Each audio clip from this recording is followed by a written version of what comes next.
اللہ رب العالمین نے قرآن مجید میں جن نیکیوں کا ذکر کیا اور جن کی دعوت دی ہے کہ یہ کام کرو، ان میں سے سب سے اعلیٰ درجے کی نیکی نا جس پر دین کا سرا ختم ہوتا ہے،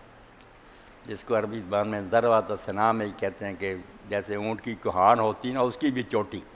تو دین کی جو سرے کی بات نا چوٹی، وہ ہے اللہ تعالیٰ کی مدد۔ کون انصار اللہ،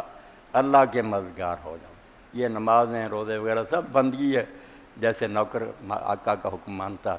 مگر مدد اللہ کی، اللہ کی مدد کرو، اس کے مددگار بنو۔ جیسے عیسیٰ علیہ السلام نے اپنے حواریوں سے کہا، اے اللہ کے بندو، کون انصار، من انصاری اللہ، اللہ کے دین میں کون میرا مددگار، اللہ کے مددگار بنو۔